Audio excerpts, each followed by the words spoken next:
les travaux débuteront en 2022, avec, en principe, si tout va bien, une ouverture pour la fête de la musique en 2024, un peu avant les Jeux Olympiques, parce qu'on veut être plus important. Et donc, ce sera le 21 juin, pour la fête de la musique, l'ouverture officielle du Centre européen de musique, et qui commencera naturellement ses activités, en tout cas en tant qu'académie de musique, à partir de septembre de cette même année. Donc aujourd'hui, le calendrier est celui-là, 2022, début des travaux, 2024, ouverture, inauguration du Centre européen de musique.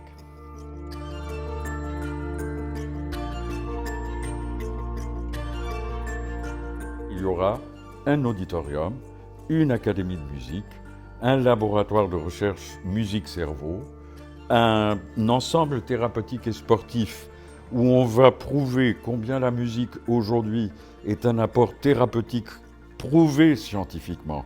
Il y a aussi une résidence intergénérationnelle.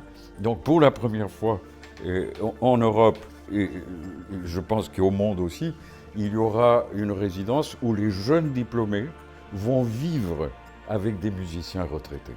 Et ceci pour moi est très important parce que déjà c'est la transmission, c'est aussi la possibilité de rompre un tout petit peu ce qui malheureusement ces derniers temps on vit, ça veut dire cette séparation entre les générations. Il y aura aussi une facette importante qui est celle de l'Agora des traditions musicales qui portera le nom d'Yehudi Menui. Et là, on va essayer de réunir tout un tas de traditions orales musicales qui aujourd'hui sont en train de disparaître. Et last but not least, il y aura un incubateur de start-up qui auront un rapport avec la musique. Donc des nouveaux programmes informatiques, logiciels, des programmes aussi d'application pour l'apport de la musique pour certaines maladies. Donc il y a tout un tas de start-up aujourd'hui qui travaillent déjà avec nous et qui auront donc cette partie aussi importante d'innovation et de création dans ce centre européen de musique. Tout cela naturellement inscrit dans un parcours touristique et culturel qui va devenir aussi de plus en plus, en tout cas c'est notre but, de plus en plus écologique. Donc ça veut dire que la Seine aussi sera une partie prenante de notre projet, avec le transport fluvial, le fait qu'il y a une cale à côté de la maison de Bizet qui peut être servie pour des touristes qui viendront de Paris par le fleuve. Naturellement, la continuation de toute cette voie de vélo qui vient de Nanterre jusqu'à Bougival. Donc il y aura le tram qui va arriver aussi.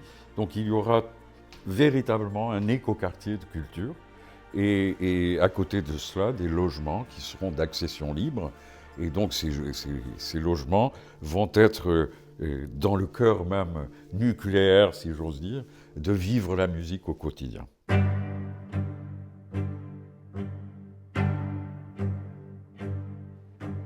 Cet écoquartier est très respectueux de l'environnement. Donc aujourd'hui, nous sommes un projet qui porte 13 des 17 objectifs de développement durable des Nations Unies. Nous sommes même le projet culturel qui porte le plus. Donc on a un taux de remplissage, si j'ose dire, de ces objectifs de développement durable qui dépasse les 75% et qui, naturellement, est aussi une marque importante pour nous, car la défense de l'environnement, le taux carbone zéro, l'emploi de matériaux écologiquement supportables.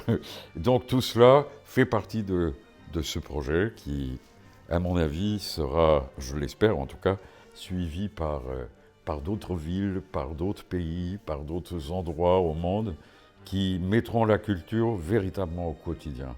Pas comme quelque chose d'exceptionnel, mais quelque chose qui est aussi essentiel que la baguette le matin et le petit café.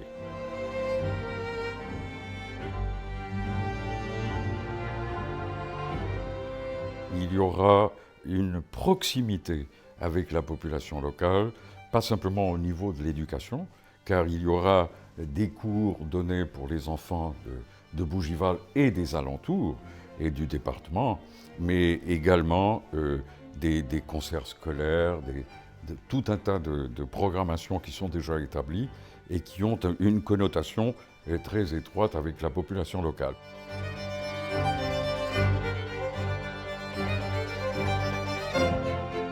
Le périmètre géographique est très limité.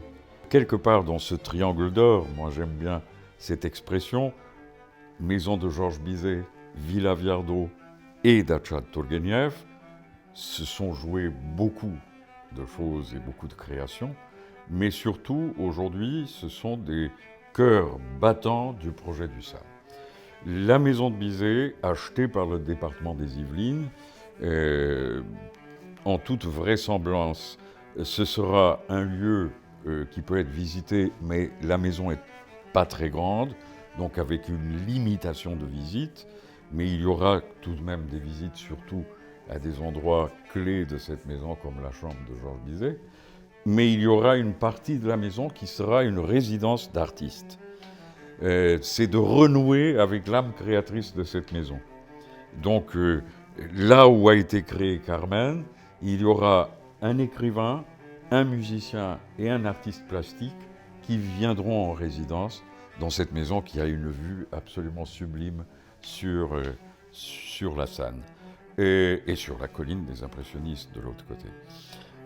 Aujourd'hui, il y a aussi des avancées pour la départementale, qui est une épine, je pense, pas simplement pour le SEM, mais pour tout Bougivalais. Et donc, il y a des avancées là qui sont faites pour trouver un compromis au niveau de la circulation, donc de la rendre beaucoup plus suave, beaucoup plus douce. Et tout cela, aujourd'hui, fait partie des études du département, mais aussi de la mairie de Bougival. Après, il y a naturellement la Villa Viardot et la Dacha de Tourguenieff, donc le domaine des Frênes. C'est comme ça que Tourguenieff et les Viardot l'ont baptisé. La Dacha, c'est un musée qui existe avec une très très belle collection et qui naturellement fera partie également de toutes les activités qui seront offertes au public. Et la Villa Viardot, donc, sera celle qui m'est la plus chère, même si j'ai un grand respect pour la Dacha et pour Tourguenieff, mais elle sera un lieu de concert, de masterclass, mais aussi de conversation. J'aimerais qu'on reprenne un tout petit peu l'art de la conversation, comme au XIXe siècle. Très souvent, le XXe a effacé, si vous voulez, un peu d'un trait, ce XIXe siècle qui a été porteur de tellement d'idées, de nouvelles idées, et surtout de progrès. Et donc, c'est d'établir à nouveau ces conversations entre un philosophe et un astrophysicien, entre un physicien quantique et un ethnomusicologue, entre un artiste plastique et un poète. Voilà, donc de rétablir ce lien qui nous manque tellement, qui est celui du dialogue toujours dans une perspective de devenir meilleur et de rendre le monde meilleur. Peut-être qu'on y arrivera, mais en tout cas, c'est notre but.